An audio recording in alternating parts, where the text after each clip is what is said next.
This is where it feeds in from the transformer outside. The electric meter's outside on a pole. It's a low voltage meter. Mid-American Energy owns that. They'll maintenance it. Blah, blah, blah, blah, blah. They just come in. It's a remote read. So you have a 3,000 amp main here that feeds through busing. So this is your distribution for the south distribution. So the VPS south. So that's all the south side from, I guess you look at the building in a U, south half of the building. That's all your units individually breakered out with the unit numbers located on them. And then distribution north is the north end down there.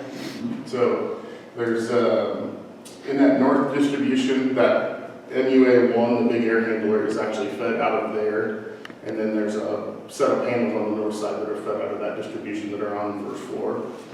And we'll go over that when we're down there. This is your life safety breaker that feeds the transfer switch that does just your life safety. So any emergency lighting, anything that pertains to fire alarm, life safety, I guess you're gonna call it. Emergency lights, exit lights, stuff like that. So all of your emergency lighting in this building are actually your light fixtures. So it's like every third fixture on the ceiling in the hallways is an emergency light, so when the power goes out. Are they 120 or 277? Your entire building is a 208, 120 service. There's got 277, 480 in the building. Right, if you go here, that. Yep. So, but this is the smaller just life safety, and then this is an emergency panel. This breaker here is a 400 amp emergency panel. This panel is also fed same generator, just you can't put life safety on the big switches don't switch as fast as the little switches do. That's why they separate out just the light fixtures basically are those life safety panels. So this feeds over to your automatic transfer switch for emergency, and then it feeds to this panel. This panel has some of the basic essentials that you'd want. Anything pertaining to the elevator, like elevator sump pump, stuff like that is all on emergency backup. These two breakers here now feed car 1 and car 2 are both in this emergency panel now. This panel will not physically run both cars at the same time. So that's why when it's in emergency, the generator will have to have a selector switch that they still have to install to go between 1 car and 2 car.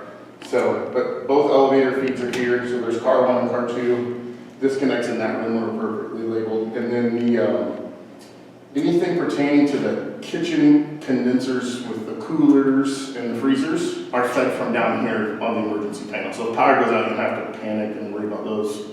Generators should kick on and feeds all those. So every aspect from the heat tape, the lighting, all that stuff is fed from this panel here for those coolers. So in the kitchen, we don't have loss of. And then this is just a basic general panel for the basement. It's got some of the parking garage lighting, trash room lighting. It's just a very general small panel. It's only a 100 amp panel. The fire alarm panel right there is also fed from this panel. Okay. So your exterior lighting is fed from this panel. So this timer here is an astronomical time clock. It's set with longitude and latitude. So it's dusted on, which is required for part of our egress lighting. So your exterior lighting in that back courtyard and stuff. But the lighting controls and contactors are in here. This does have an override switch, so if there was in the future you got to make those, you just do on off. And then I left the instructions in all of these. So this is your parking lot, and then the exterior courtyard lights on the ground. I have a question because some of the neighboring residents said that those lights are really bright. I'm sure they did. We are 100% in all the federal codes and the city codes for light pollution. Just want to know how to respond. So, yep, and I have come out and checked at night, like I was telling Blake upstairs, we did check because those light patterns on those pole lights that are clear out by that back sidewalk, they are supposed to be very tight within a linear inch, and they do not even push out past that pond hardly. Okay. So yes, there is. We have a community coming tonight. Yeah, so I just wanted to be prepared. Yep. And then Okay. this panel here is an 800 amp 208 panel. It has most of your condensing units on this south end are fed out of here. Elevator dampers, the shunt trip circuits that control all the stuff when the fire alarm goes off, it tells it what to do. Those are all come from this panel. Anything in this mechanical room over here, your water heaters, your water softeners, everything are fed from here. But mostly this is your big condensing units that you see sitting on this. So basically from that column line down there where it starts to go back to the east, everything south of there is fed down here for those. So this breaker was the breaker that fed, the original power breaker that fed the non-emergency elevator. We just left it in when we changed it over because of the wonderful surprise we got there. So, but Everything's marked. Yep, so should be good. Generator is set to run every Wednesday, I think at 8 o'clock. It'll usually run, I think it's a 45-minute cycle. It does not cycle power. So you shouldn't even notice that it runs, other than if you're outside you may hear it a little bit, but it's pretty quiet. I told you 3E was the installer, and they would maintain anything on that that we need. But it should be pretty maintenance free. We don't have a lot of issues with these transfer switches, so.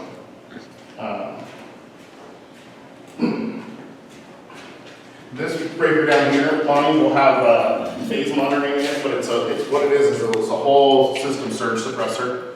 So this would tackle any inrush or any kind of fault current issue. So you'll have phase monitoring on this, and it'll beep and make noises if there's ever an unbalanced load or a deficiency. Fantastic. Yep. So, and all the mains have phase monitoring on them too. You have to plug in the laptop to pull it up, but it can tell us our loads. So we plug it in, make sure everything's balanced between the phases for its max efficiency. They require us to do that. So, Little rusty, if that trips, if the main trips or one of the, I remember it's don't you have to crank it? this one is, it's like a wind-up spring, so you push it and then you just hit open or close Okay. for the button. So, and when it goes, it goes. Yeah. Yeah, this is just a little wind-up. You pull it in and out. It'll click when it's like a happy meal. So you wind it up, it clicks, you let it go. Then you hit the button. So it's pretty simple. And then these are just the old-fashioned. Crank it, hit the button, yeah. Yep.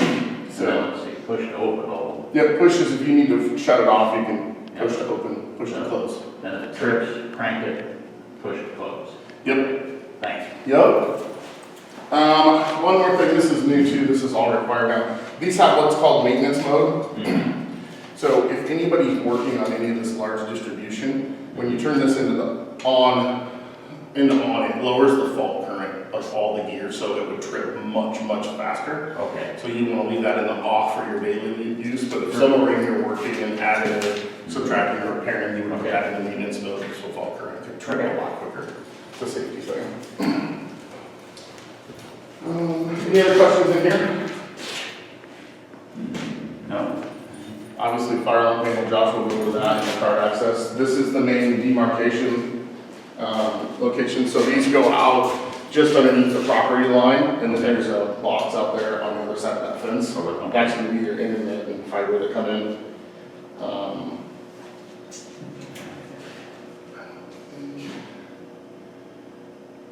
Everything else in here is good. I did leave Monty, there's a couple extra light fixtures like that belong, that are left over that go in the units. There's an extra sconce light that's outside of each unit. We had that light that was in your office, the lens broke, but I just got a whole new fixture, left the lens, but there's an LED panel in driver and a box in there. There is a couple extra parking garage lights down here.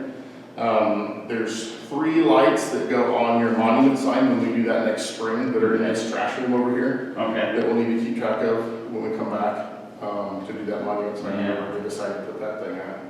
So. Make sure they stay there until then, so. Sure, and I don't know if you just want to shove them above one of the units Yeah. or what you want, but yeah, we'll just need to hunt those down in the spring when everything falls back out. Yeah.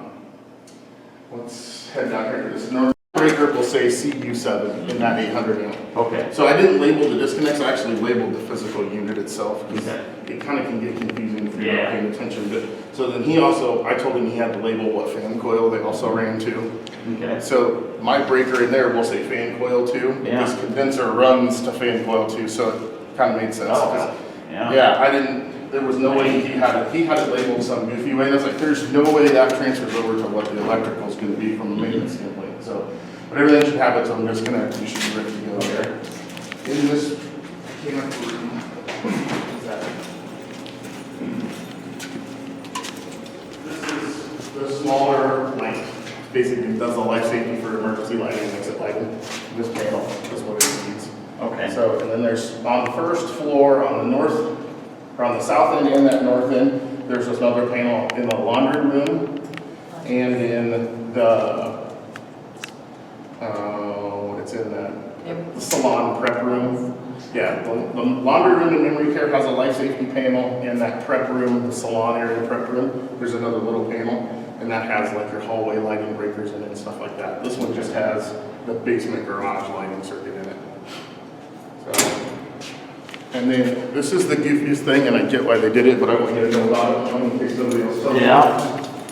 This is a solenoid that has to be powered on at all times to make city water come to the supply side of the building. Okay. So when the fire alarm goes off, this solenoid shuts off and diverts all water back to the fire sprinkler system. Okay. This thing is on 100% of the time, so if there's something that happens where you don't have water pressure, that's the first place I'd go. And it has its own breaker. It is labeled water solenoid. It's in this electrical room right over here.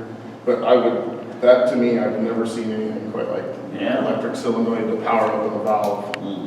So if for some reason the toilets quit flushing and everything seemed normal, maybe that thing burned up.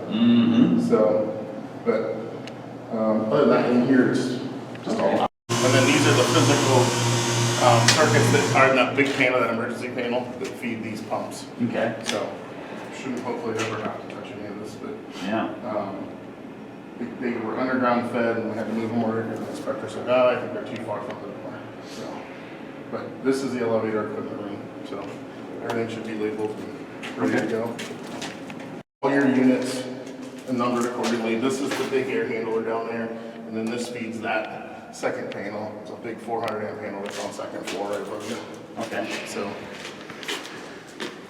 and then like everything in your office, any of the heaters or anything like that would come from upstairs. Okay.